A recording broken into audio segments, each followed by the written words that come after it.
Bonjour à tous, bienvenue à ce 5e webinaire réalisé dans le cadre des journées de lutte contre les ambroisies.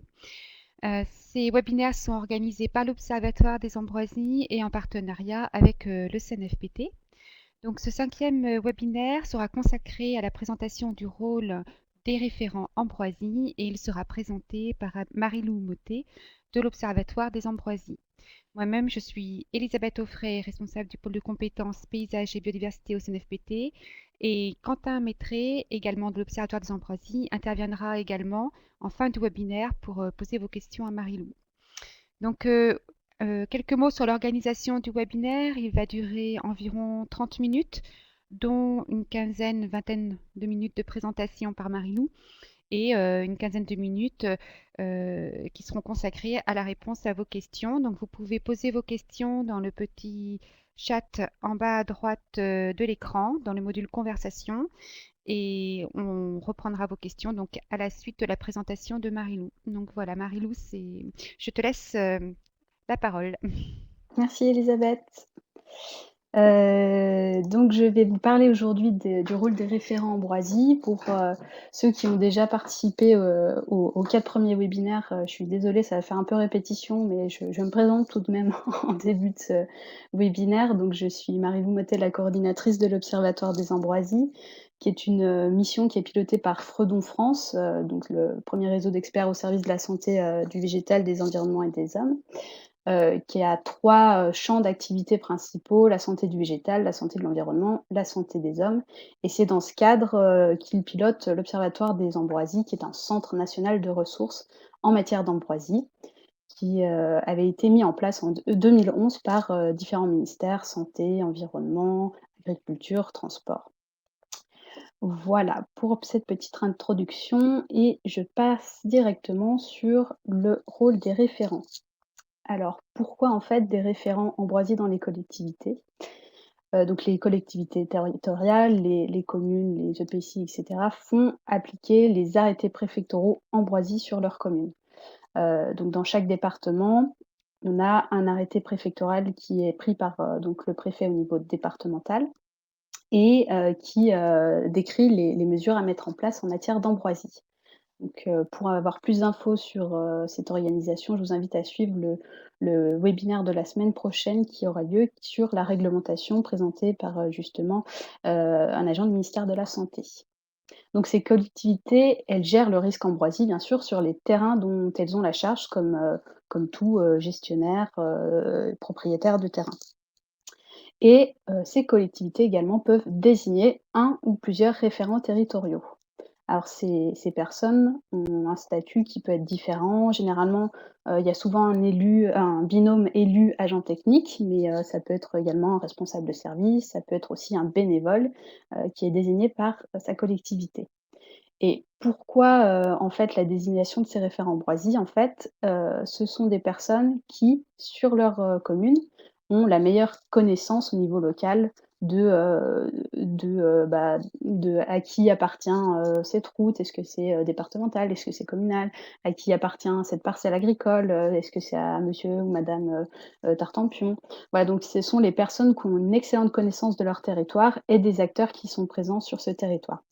Donc c'est vraiment l'acteur clé au niveau local qui est amené à mettre en place des mesures contre les ambroisies.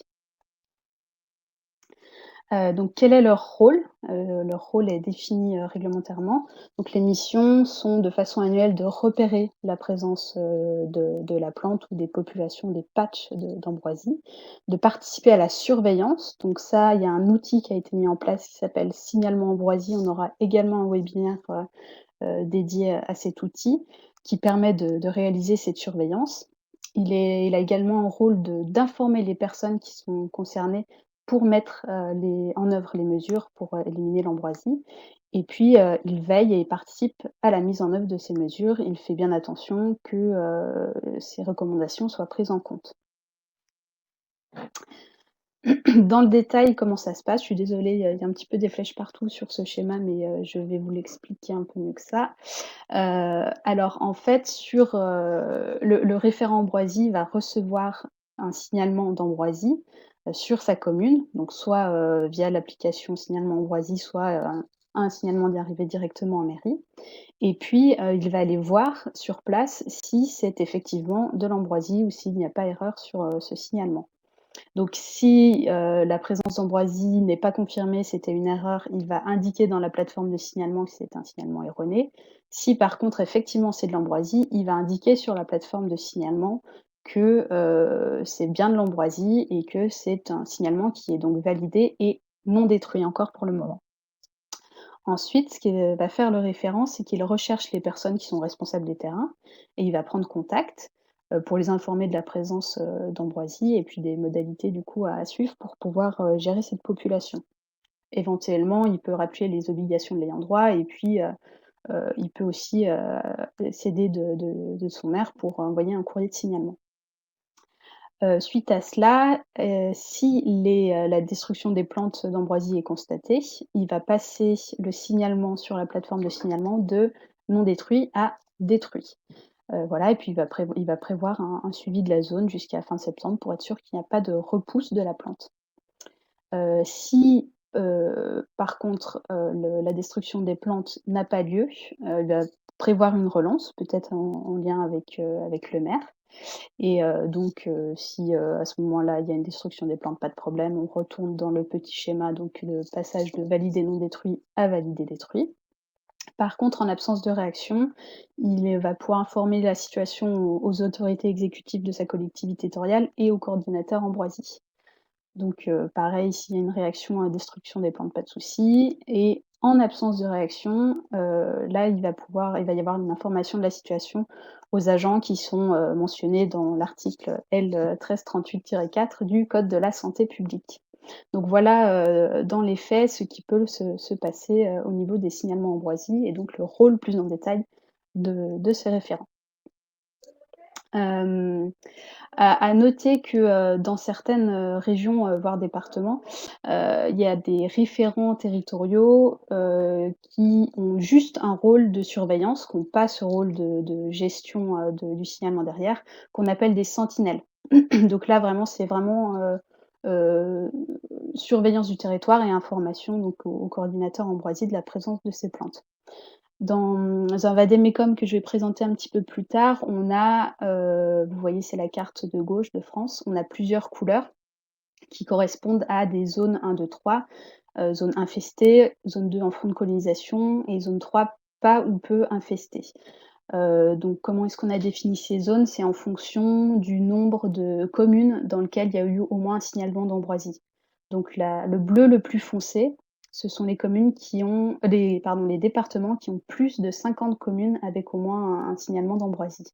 Donc généralement, ce qui se passe, c'est que dans ces couleurs bleues, voilà foncé, zone 1, on a plutôt des référents territoriaux qui, eux, sont responsables d'aller, gérer, l'ambroisie, en tant que référent territorial et dans les zones plus claires, ce qui se passe, c'est que généralement là, ce sont plutôt des sentinelles, donc des personnes qui surveillent, l'apparition de la plante et qui vont ensuite, aller en informer les coordinateurs, régionaux et départementaux.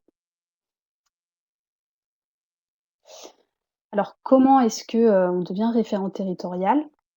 C'est la mairie qui doit, désigner un référent et elle peut remplir pour cela un formulaire en ligne que vous retrouvez ici.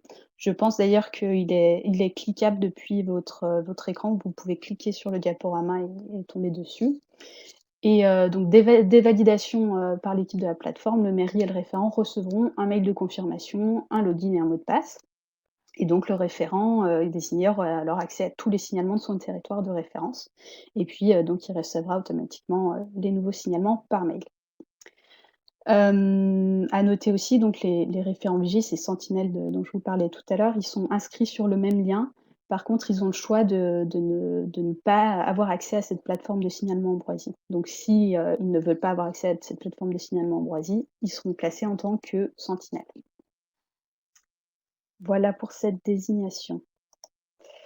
Alors comment est-ce que ça fonctionne? Comment est-ce qu'on imagine cette organisation? Donc on a ces référents territoriaux qui sont, les acteurs, de terrain, les acteurs clés, au niveau, communal ou intercommunal, qui ont les rôles donc que je vous ai décrits, repérer la présence, participer à la surveillance, informer les personnes concernées et puis, veiller à la mise en œuvre de ces mesures.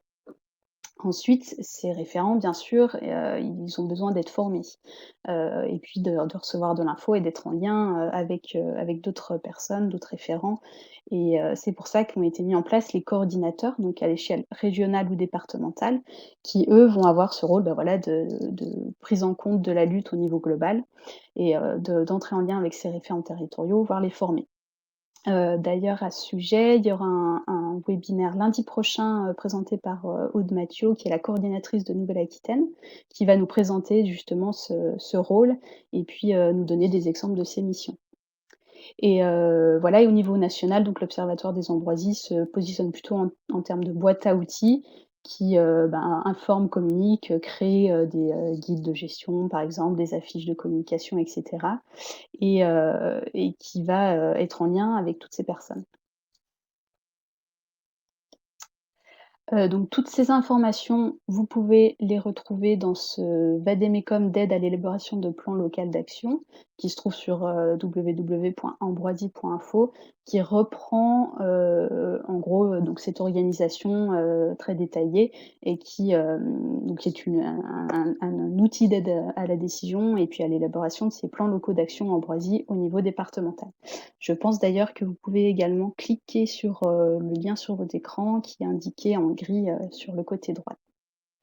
Mais ces diaporamas seront aussi disponibles à la suite, au sein des collectivités, des e-collectivités du CNFPT et aussi sur la page, dédiée de ambroisie.info dédiée aux journées de lutte contre les ambroisies. Alors où est-ce qu'on en est finalement dans cette désignation de référents? Donc là, ce que je vous présente, c'est une carte, la carte de l'année dernière. Donc on avait, 5 200 collectivités qui ont déjà désigné un ou plusieurs référents territoriaux en 2019. Donc là, sachant qu'on a compté et les sentinelles et les référents, territoriaux. Donc, on constate évidemment qu'en Auvergne-Rhône-Alpes, il y en a beaucoup de collectivités qui ont fait cette démarche, déjà presque 3000. Ça se met en place petit à petit dans les autres, régions et puis, bah, on espère que d'année en année, il y en aura de plus en plus. Hem, bon, cette année, c'est un peu particulier dans le sens où, avec les élections municipales, il y a un certain nombre de référents territoriaux qui vont changer. Avec le report de ces élections, on ne sait pas trop comment ça va se passer encore pour le moment, mais il va y avoir une information à toutes les collectivités de France justement pour, désigner, leur nouveau référent Ambroisie ou pour confirmer la réinscription de leur ancien référent Ambroisie. Évidemment, il y a des outils qui sont spécifiques pour ces référents. On ne va pas les laisser, tout seuls comme ça se débrouiller. Donc ces formations dont je vous parlais, qui sont organisées, par les coordinateurs et le CNFPT souvent, un peu partout en France. Donc ça, pour retrouver ces formations, vous pouvez, aller, contacter votre coordinateur, régional, départemental qui pourra vous informer des prochaines qui arriveront. En ce moment, ces formations, la plupart ont lieu en ligne évidemment au vu du contexte sanitaire et puis, vous avez un groupe d'échange des référents. Donc vous pouvez aller faire la demande sur Facebook. Je vous ai mis aussi le lien au-dessus. Ah, il est pas cliquable, mais je pense que vous pouvez le copier-coller. Si vous êtes référent et que vous souhaitez, voilà, échanger avec, d'autres référents sur, bah, est-ce que cette plante, vous me confirmez bien que c'est de l'ambroisie? Ou bien, j'ai telle situation, qu'est-ce que vous conseillez? Ou bien, voilà, des bons plans, des infos, ambroisie. N'hésitez pas à en faire la demande. Pour le moment, il y a eu 165 membres, je crois, aujourd'hui et puis, chacun est bienvenu. Il suffit d'en faire la demande, d'être, accepté par, l'administrateur et puis, vous êtes les bienvenus. Heu, Ensuite, vous avez aussi sur le site ambroisie.info une boîte à outils du référent Ambroisie, que vous retrouvez donc, vous cliquez sur le petit infographie que je vous ai mis ici, outils et vous retrouverez ici tous les documents, qui peuvent être utiles pour le référent, les lettres de relance, un diaporama grand public, pour présenter, la problématique Ambroisie. Vous retrouvez tous les documents de type guide de gestion et cetera et cetera. Donc voici pour les différents outils, mais on aura également, la semaine prochaine un un webinaire, spécifique pour décrire tous ces outils et ce dont à quoi vous avez accès. Alors à noter que, j'en profite, pour vous annoncer qu'il y aura 3 formations en ligne qui durent 1 heure et demie sur l'outil signalement Ambroisie, qui vont être réalisées par Atlas Santé, donc par les personnes qui gèrent cet outil pour que, ben, tous les référents qui le souhaitent puissent les suivre. Elles sont gratuites et en ligne et ils pourront être, donc pleinement opérationnels à la suite de ces formations. Il y en a 3 qui sont organisées le 25 juin, le 2 et le 9 juillet et pour vous inscrire, vous pouvez compléter, ce petit formulaire ici aussi qui est cliquable et voilà donc 1 h 30 de formation sur la prise en main de la plateforme signalement Ambroisie. Et puis donc moi j'arrive à la fin de mon discours, mais ceux qui, en parlent le mieux sont encore les référents Ambroisie. Donc je vais vous passer une petite vidéo de 2 minutes que vous pouvez retrouver, donc en ligne sur un module interactif, Ambroisie qui a été, fait, en partenariat avec le CNFPT. Donc je vais vous le montrer en partageant mon écran. Hop, partager. Donc là normalement, pardon, vous devriez voir ce module. Donc le lien est cliquable également. On met commencer le module, donc il y a un certain nombre de questions et d'informations sur l'ambroisie et on retrouve dans quels sont les bons gestes professionnalisation plusieurs témoignages de référents ambroisie de différents services. Donc vous avez service urbanisme, voirie, espace vert, etc. etc. Et je vais vous en montrer un, mais vous pourrez bien sûr avoir accès à cela plus tard depuis chez vous. Et je vais vous présenter par exemple le service voirie. Alors j'espère que le son va fonctionner. Je vais faire juste une petite manif, une petite modification.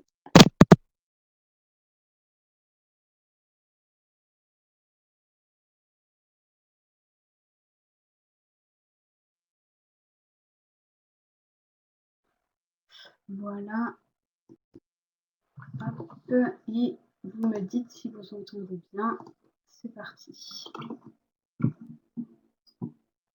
Aujourd'hui, on fauche 2 passages raisonnés, un au mois de mai et un autre début juillet. On a une personne référente à l'agglo qui fait une tournée avec un référent Ambroisie par commune.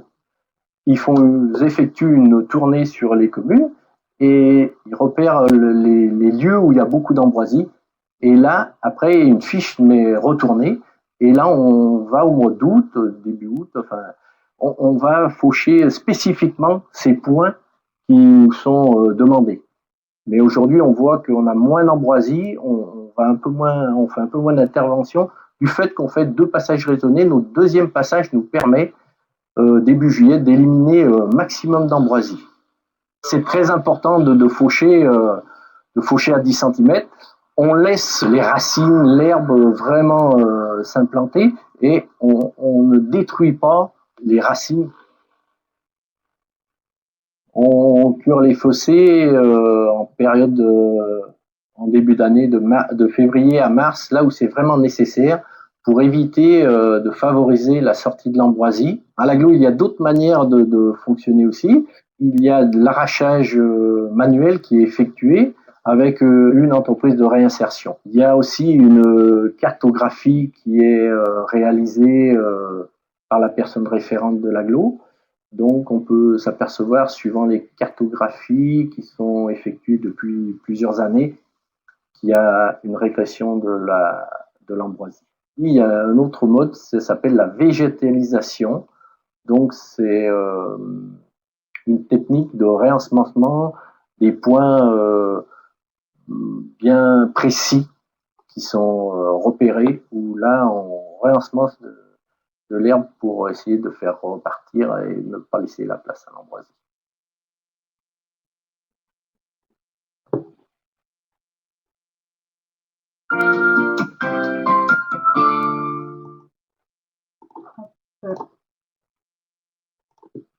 Voilà, et je reviens.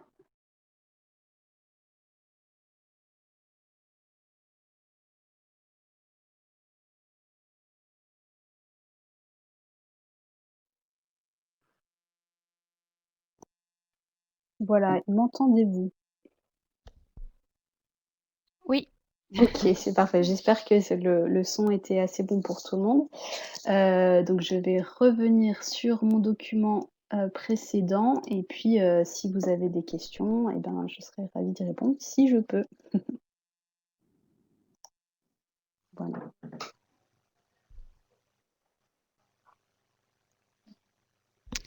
Merci Marilou. C'était très clair. Il y avait quelques questions. Euh, je, je- Donc, concernant le fait que s'il y a plusieurs personnes qui interviennent en fait et qui ont ce rôle de référent ambroisie sur une même commune, est-ce qu'il faut les désigner toutes ou juste en mentionner une seule? Alors, oui, en fait, sur le formulaire que vous avez, que je vous ai présenté tout à l'heure, vous pouvez inscrire donc toutes les personnes. Il faut écrire à chaque fois un formulaire pour une personne. Et en fait, vous avez le choix de désigner la personne qui sera responsable de la plateforme de signalement Ambroisie. Donc ce sera la seule qui aura accès, au signalement, qui aura des codes et cetera. Mais il peut y avoir bien sûr plusieurs référents, Ambroisie dans une collectivité. Par exemple, un qui s'occupe, plutôt de la mise en place, des actions de façon globale et puis, des gens plus techniques qui, eux, vont vraiment sur le terrain. Donc, généralement, oui, il y a 1 ou 2 personnes par collectivité qui peuvent avoir accès à la plateforme de signalement et gérer les signalements. Alors, à savoir que, donc sur cette plateforme, vous avez c'est un outil de suivi, en fait, finalement, puisque à chaque signalement, vous pouvez le suivre dans le temps pour voir ce qu'il advient et les référents peuvent, noter dans les commentaires qui, a géré et quand, la personne a géré la population. Donc, voilà, il y a aussi cette petite case commentaire pour, indiquer, qui a suivi cette population.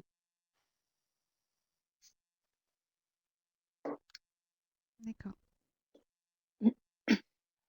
Quentin, peut-être, est-ce que tu as des questions? Oui, justement, il y avait une autre question, c'est pourrait-on avoir accès à la carte des zones d'infestation avec les niveaux? Et donc, la personne suppose que l'action de lutte est proportionnée en adéquation.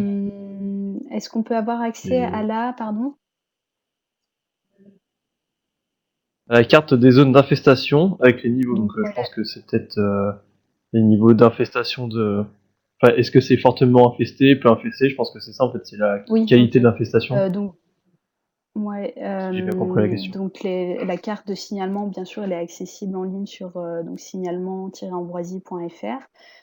Chaque référent, en fait, a un territoire désigné sur lequel il a des droits, d'édition. Donc un référent va pouvoir voir sur sa commune, le nombre de signalements, est-ce qu'ils ont été validés ou pas et cetera. Donc ça, c'est au niveau plutôt communal pour le référent. Et puis, ben, au niveau des niveaux d'infestation, effectivement, c'est sûr qu'un référent en Nouvelle-Aquitaine, en zone fortement infestée ou en zone, d'Auvergne-Rhône-Alpes, en Isère, par exemple, aura beaucoup plus de signalements, à prendre en compte que, un référent en Grand Est, par exemple. Ouais.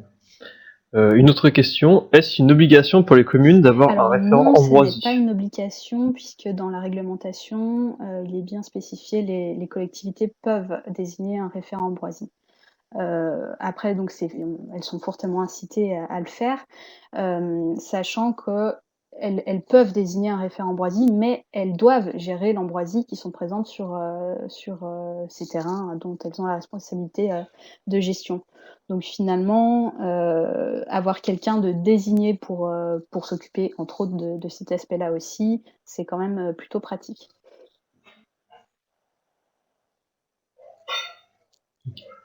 Une autre question, donc une personne souhaite placer des affiches dans sa commune ainsi que des flyers. Où est-ce Alors qu'elle là, peut les trouver? vous pouvez avoir accès, donc sur la page ambroisie.info, il y a une journée qui est dédiée, une page pardon, qui est dédiée aux journées de lutte contre les ambroisies et sur cette page-là, vous avez une boîte à outils, spécifique à ces journées de lutte. Donc vous pouvez retrouver une affiche par exemple, ou des flyers. Mais également, si on sort des journées de lutte et vous voulez communiquer de façon globale sur l'ambroisie, vous avez, dans, une page qui s'appelle outils sur le site ambroisie.info, tout un panel de documentation et notamment, bah, des affiches que vous pouvez télécharger, des flyers, des cartes de reconnaissance ambroisie, tout un tas de documentation. D'ailleurs, c'est Quentin qui va nous présenter la semaine prochaine tous ces outils, ces affiches, ces flyers qui sont disponibles. Et puis, il nous redonnera de toute façon les liens aussi pour pouvoir les télécharger. Une autre question en lien avec ces affiches, est-ce qu'il y a possibilité d'avoir ces affiches de façon physique et qui imprime Alors, ces affiches? nous, on n'imprime pas, enfin, on n'envoie plus de documentation papier, sauf pour les affiches, les grandes affiches A3 génériques. Donc, tout simplement, attention ambroisie, allergie. Donc ça, on peut en envoyer parce qu'on en a un gros stock. Par contre, les autres documentations, on envoie sans problème les PDF ou les documents prêts à être imprimés par des personnes qui sont qualifiées pour le faire. Mais voilà, ce serait plutôt du côté des collectivités de les imprimer de leur côté. D'accord. Et justement, bah, toujours en lien, enfin, c'est toujours la même personne qui pose ces questions, donc elle voudrait avoir des affiches en A3 pour l'envoyer, du coup. Ouais, bah, D'accord. c'est Mélanie vient de répondre, justement. Voilà, parfait. Et donc là, il n'y a pas d'autres Ok, questions. ça marche. Eh ben, écoutez, s'il y a d'autres questions, n'hésitez pas.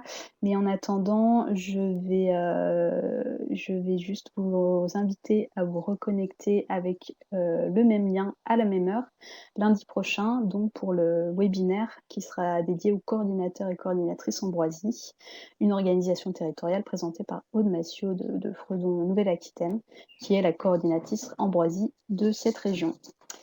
Et je vois qu'il y a une question pour est-il possible de revisionner les précédents webinaires? Donc oui, vous pouvez retrouver ces webinaires sur donc ambroisie.info, la page dédiée aux journées de lutte contre les ambroisies. Tout à la fin, il y a un onglet. Et également dans les e-communautés, Elisabeth, c'est nature et environnement. Et Oui, alors il y a nature et environnement. Donc j'ai mis le lien dans le module conversation. Donc vous avez le lien pour la e-communauté, donc qui sont ouvertes à tous et accessibles à tous. Il y a une e-communauté aussi sur la santé où vous allez trouver toutes ces informations-là. Donc sur les deux e-communautés du CNFPT. ok. Voilà. Et pour les précédents, donc vous allez retrouver l'ensemble des webinaires sur ces communautés.